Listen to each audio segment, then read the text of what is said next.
Bom, agora vamos chamar para compor a mesa o doutor Cláudio Machado. O Cláudio, ele é doutor em Medicina Tropical pelo IOC Fiocruz, é mestre em Informação e Comunicação em Saúde, especialista em Zoologia e atualmente é biólogo do Instituto Vital Brasil, na Assessoria Especial de Ensino e Divulgação Científica e coordena a Divisão de Herpetologia do Serpentário do IVB. Obrigado, doutor. Obrigado, boa tarde. Queria primeiro agradecer o convite de estar aqui para falar com vocês. Vou falar um pouquinho o que a Luciana acabou de falar, né? Porque me pediram para falar sobre biotério de serpente.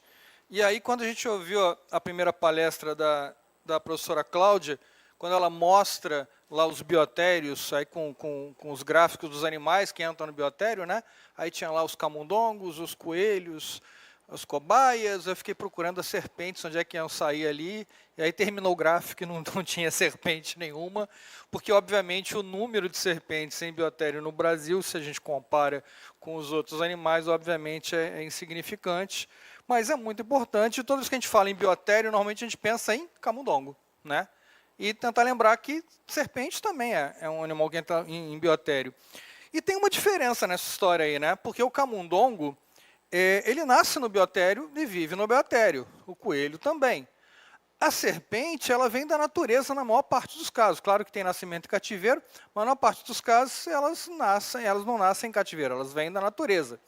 E como no serpentário a gente tem várias espécies, eu tenho um animal que originalmente é de Mata Atlântica, outros são de cerrado, outros são de caatinga, outros são fossoriais, né? E aí eu preciso ter dentro do serpentário quase que o ambiente natural de cada uma delas, e obviamente isso é impossível, né? Então o que eu faço? A gente tem que tentar dar, na melhor condição possível, tentar transferir uma parte, pelo menos, das condições ambientais que esse animal normalmente teria para dentro de um serpentário. Então, essa é a grande dificuldade, né? Você cria várias espécies de hábitos completamente diferentes, de ambientes completamente diferentes, mas você tem que adequar, às vezes, dentro de pouquíssimas salas ali dentro. Tá? E é isso mais ou menos que eu vou mostrar para vocês como é que realmente eram assim. Né? O que a Luciana falou bem de um serpentário semi-extensivo. Esse é o primeiro serpentário que a gente tem no Brasil, e vocês devem imaginar quem é que desenvolveu isso, né? Vital Brasil.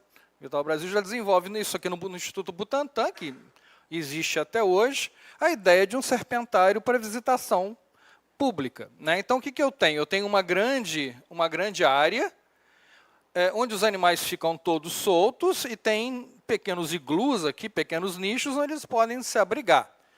Qual é a grande desvantagem aqui? Eu tenho no mesmo ambiente, talvez, animais que sejam de espécies diferentes. Né? Eu posso ter uma jararaca aqui, que é um animal mais de mata, e ter uma cascavel aqui, um bicho de área aberta, dentro do mesmo ambiente. Né? Ainda que separado por uma divisão, mas pegando a mesma temperatura, a mesma umidade, tudo isso.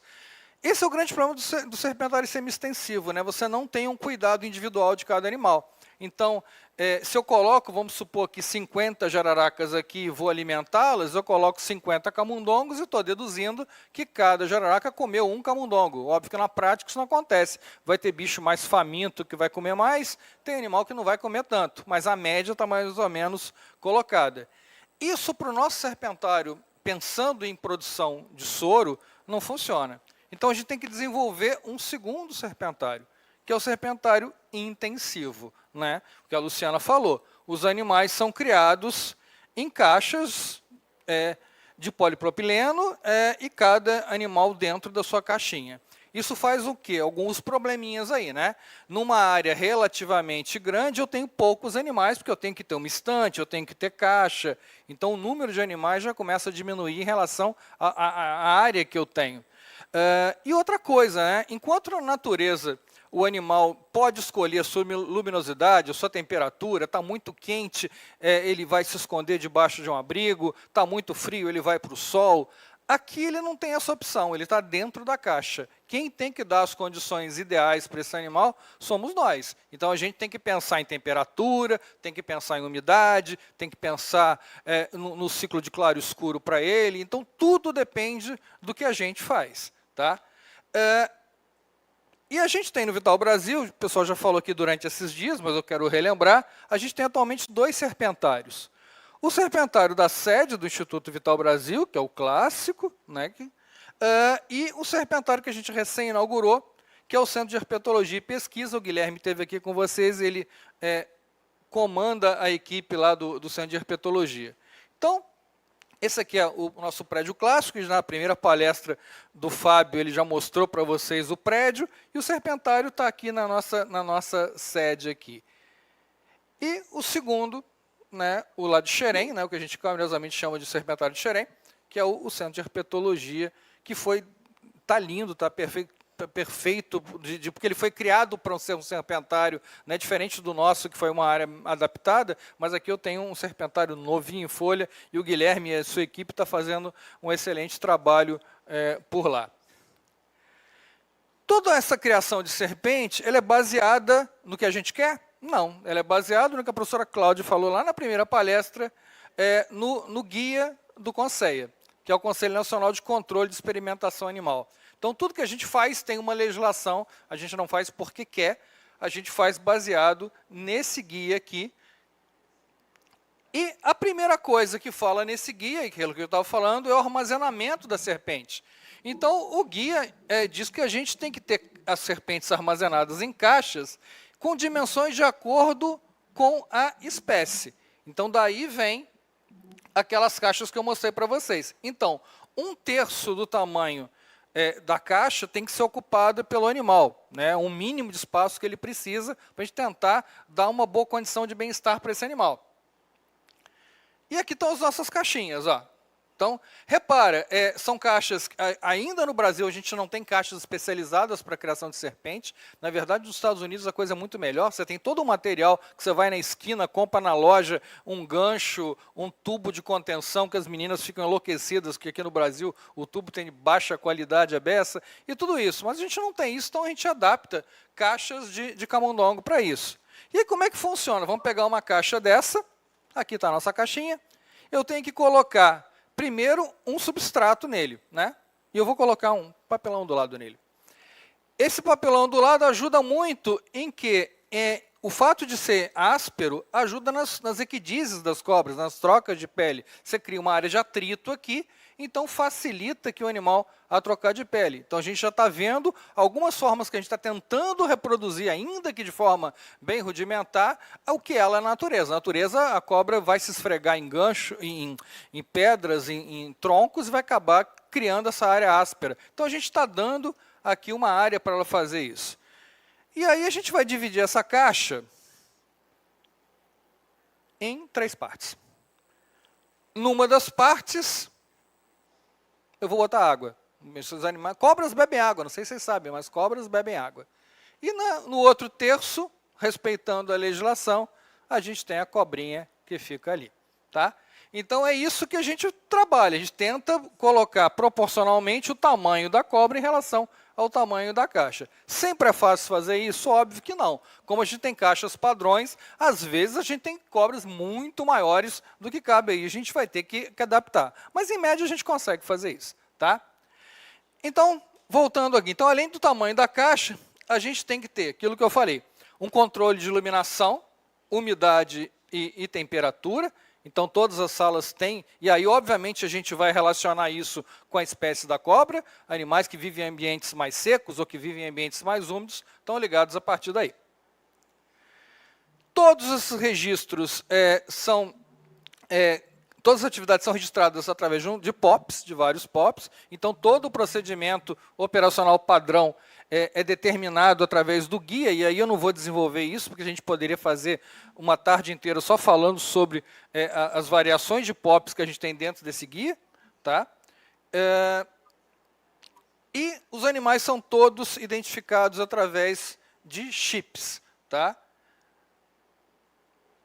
Para quem nunca viu, isso aqui é um microchip. Tá? Essa essa coisinha pequenininha aqui, que é pouco maior que um grão de arroz, é introduzido de forma subcutânea no animal, através dessa seringa aqui, né? E esse número aqui desse microchip, né? Tem um leitor de microchip que lê esse número aqui, isso aqui é único. Tá? Então, isso aqui é quase que uma impressão digital do animal. Cada animal vai ter um número único. A partir do momento que ele vai a óbito, esse microchip ele é descartado, ele infelizmente não pode ser reaproveitado. Eu falo infelizmente porque o preço desse negócio é muito alto. Então, criar serpentes tem um custo muito alto em relação a tudo, em relação à caixa, mas também em relação aos nossos chips ali. Mas não basta ter sala de criação. Isso tudo dá trabalho, isso gasta-se dinheiro, mas não basta ter sala de criação. Eu preciso ter, além disso, uma área de quarentena. No caso, a gente tem 2 áreas de quarentena. A gente tem que ter um ambulatório, né? Animais ficam doentes, eles chegam às vezes doentes da natureza, às vezes o próprio estresse dentro de um biotério de serpente, dentro de um serpentário, cria doenças. Então, isso aqui é um problema que a gente tem que ter, e o ambulatório é fundamental. E, de novo, tudo isso baseado nesse guia que a gente tem. Tem que ter um depósito de material, essas caixas, esse papelão, o bebedouro, tudo isso tem que ficar no lugar. E agora você imagina, você pega um serpentário que tenha 400, 500 serpentes, como é o nosso caso, imagine o volume disso, isso é espaço, né? Tudo isso você tem que imaginar, você tem que higienização desse material todo.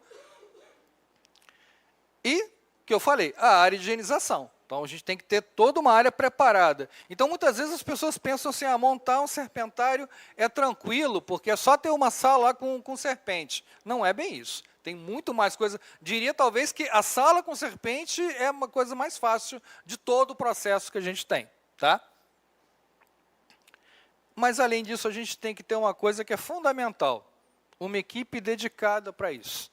Se a gente não tiver uma equipe que vá junto, que se dedique, a gente não consegue levar essas coisas. Então, a nossa equipe mantém biólogos lá para cuidar dos animais, né? Tem pessoal de Xerém, o Guilherme apresentou para vocês. A gente tem a Carol aqui, que é uma das biólogas de lá. Tem o Vitor, que não está aqui, mas também trabalha lá. O Jonathan está aí? O Jonathan está aqui. Então, os nossos biólogos aqui. Para cuidar dos animais, a gente precisa de médico veterinário. Tem a Bianca aqui, que faz um trabalho incrível lá no serpentário. Mas parece que é só isso. Luiz Eduardo, que é o nosso veterinário responsável técnico, que eu espontaneamente lembrei, ele está aqui falando, eu, está aqui, ó, bandeirinha aqui. Além, é isso que ele foi no VB, acredita, né? Então, você vê que a gente tem o diretor científico sendo responsável técnico do veterinário. Você vê como é que a coisa é bom. Só isso? Não, gente. A gente precisa ter uma equipe técnica que vai fazer aquela limpeza das caixas, de fazer higienização, de tudo aquilo que dá trabalho. É muita gente fazendo. Tem o Júlio lá, tem a Vilma fazendo isso lá.